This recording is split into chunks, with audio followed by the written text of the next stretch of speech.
প্রথমে আমাদের প্রথম আলো বার্তা পর্দার সমস্ত দর্শকদের জানাই শুভেচ্ছা, অভিনন্দন এবং শুভকামনা। প্রত্যেক দিন আমি নতুন নতুন প্রতিবেদন দিই।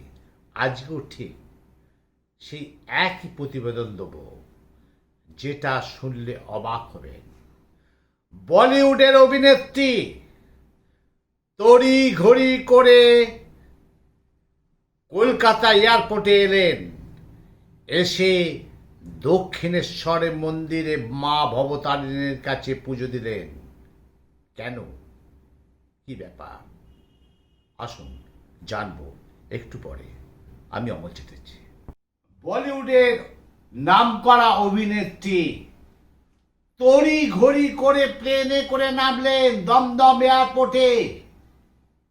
তিনি এসে আগে আমাদের সেই ভবতারিণী মা অর্থাৎ দক্ষিণেশ্বর মন্দিরে পুজো দিলেন। কেন, এই ব্যাপারে আমি আসবো আপনাদের সামনে। বলিউডের অভিনেত্রী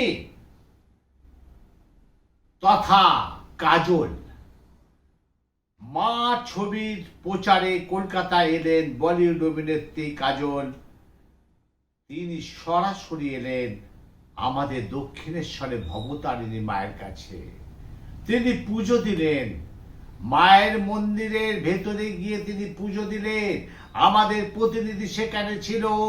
সরাসরি আমাদের প্রথম আলো বার্তার পর্দায় সেই বলিউডের অভিনেত্রী কাজল কি বলল, সরাসরি শুনুন আমাদের পর্দায়। এইবার আসছি কলকাতায় রাত্রিবেলায় মাঝরাতে ড্রোন উড়ছিল। কারা ড্রোন উড়িয়েছিল এখনো পর্যন্ত স্পষ্ট নয়। এবার কলকাতা আকাশের পর এবার জেলায় জেলায় আকাশে হয়রান করছে সেই ড্রোন, হানা দিচ্ছে ড্রোন। আসছি মূল পর্বে। কয়েকদিন আগে কলকাতা শহর জুড়ে একাধিক জায়গা থেকে অস্বাভাবিক ড্রোনের গতিবিধি লক্ষ্য করা যায়। এই ঘন্টায় এই 24 ঘন্টা কাটতে না কাটতেই আবার অসময় ড্রোনের আনাগোনা জেলার আকাশে।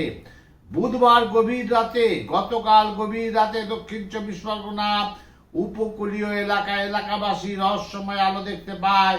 গঙ্গাসাগর, মৌসুমী ও বকখালি, ফেয়ারগঞ্জ উপকূল রাতের আকাশে রহস্যময় আলো দেখতে পায় এলাকাবাসী।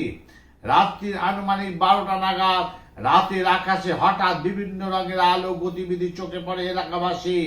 মুহূর্তের মধ্যে এলাকাবাসী রহস্যময় আলো দেখতে রাতের আকাশে চোখ রাখে।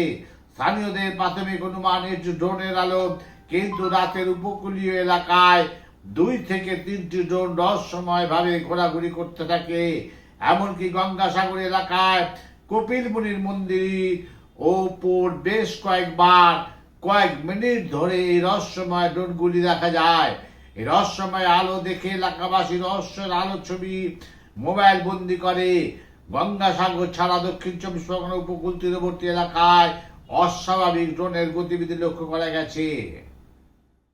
কি ব্যাপার, কলকাতাতেও সেই রাত্রিবেলা ড্রোন দেখা গেছে, জেলায় জেলায় ড্রোন দেখা যাচ্ছে।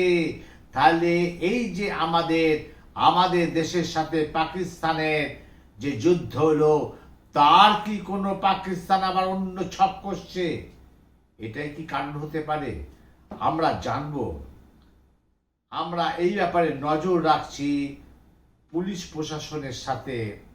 কি ব্যাপার, এইবার আসুন, এবার ড্রোনের আলো আপনাদের দেখাচ্ছি। রাত্রি 12টা, অন্ধকার, শুধু দেখবেন একটা ছোট্ট আলো সারা আকাশময় ঘুরে বেড়াচ্ছে।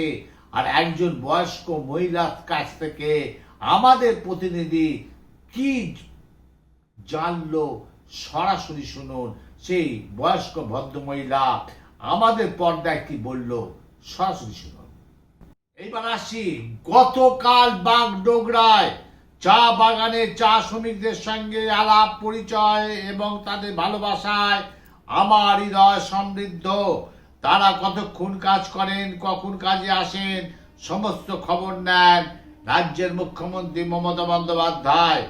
তাদের সন্তানরা স্কুলে যায় কিনা এইসব বিষয় জানলেন মুখ্যমন্ত্রী। শ্রমিক মায়েদের হাতে শাড়ি তুলে দিলেন এবং বাচ্চাদের চকলেট, খেলনা, পুতুল উপহার দিলেন। তাদের নিষ্পাপ সরল হাসি আর আশীর্বাদ নিয়ে মুখ্যমন্ত্রী সবুজ চায়ের বাগান পরিদর্শন করলেন এবং যেসব লোকেরা আছে সেই চা শ্রমিকরা তারা উল্লসিত হয়ে গেল। মুখ্যমন্ত্রীর সাথে তারা পুরো বাগান ঘুরলেন। সরাসরি দেখুন সেই দৃশ্য আমাদের পর্দায়। মুখ্যমন্ত্রী কিভাবে তাদের সাহায্যের হাত বাড়িয়ে দিয়েছে, সরাসরি দেখুন। এইবার আসছি, দেখুন একদম মর্মান্তিক দৃশ্য, মর্মান্তিক ঘটনা। ধান ঝাড়াইয়ের মেশিনে পিষ্ট হয়ে মর্মান্তিক মৃত্যু কৃষকের। শোকের ছায়া এলাকায়। ধান ঝাড়াইয়ের যে মেশিন পিষ্ট হয়ে মর্মান্তিকভাবে প্রাণ হারালেন এক প্রবীণ কৃষক। মৃত ব্যক্তির নাম হীরেন্দ্র বর্মন, বয়স 65 বছর। তিনি কুচবিহার জেলার মেখলিগঞ্জ ব্লকের জামালদহ গ্রাম পঞ্চায়েতের পাটছাড়া বুড়াবুড়ি এলাকার বাসিন্দা ছিলেন। পুলিশ সূত্রে জানা গেছে, বুধবার বিকেলে 5:30 নাগাদ এই মর্মান্তিক দুর্ঘটনা ঘটে। জানা যায়, এই দিন হীরেন্দ্র বাবু নিজ বাড়িতে ধান ঝাড়াইয়ের কাজ করছিলেন। কাজের জন্য একটি মেশিন ভাড়া করে আনা হয়েছিল। ধান পরিষ্কারের সময় আচমকা অসাবধানবশত তার বাঁ হাতের মেশিন ভেতরে ঢুকে যায়। চালু মেশিনে হাত আটকে গিয়ে মুহূর্তে দেহ পেঁচিয়ে যায়। ঘটনাস্থলে তার মর্মান্তিক মৃত্যু হয়। খবর ছড়িয়ে পড়তে এলাকায় চাঞ্চল্য ছড়িয়ে পড়ে। বহু মানুষ ঘটনাস্থলে ভিড় জমাতে থাকে। এই আকস্মিক মৃত্যুর ঘটনায় পরিবার সহ গোটা এলাকায় নেমে এসেছে শোকের ছায়া। আমাদের প্রতিনিধি সেখানে ছিল। সেই দৃশ্য দেখুন, সেই মর্মান্তিক দুর্ঘটনা, মর্মান্তিক মৃত্যুর দৃশ্যটা সরাসরি দেখুন আমাদের পর্দায়। উত্তরবঙ্গে সফরে যাওয়ার আগে কলকাতা বিমানবন্দরে সংবাদ মাধ্যমের মুখোমুখি হলেন রাজ্যের বিজেপি দলনেতা, বিরোধী দলনেতা শুভেন্দু অধিকারী। তিনি আমাদের প্রথম আলো বার্তার পর্দায় কি বললেন, সরাসরি শুনুন। তাহলে দেখলেন, আজকে খারাপ ভালো মিশিয়ে সব রকম দিলাম। তার মধ্যে সব থেকে আজকে প্রথম আলো বার্তার হেডলাইন থাকছে এটাই, বলিউডের অভিনেত্রী সুদূর বোম্বাই থেকে এসে আমাদের দক্ষিণেশ্বরে ভবতারিণী মায়ের কাছে এলেন পুজো দিতে। কেন? দেখতে হলে থাকতে হবে প্রথম আলো বার্তা থেকে। আমি অমল চ্যাটার্জি।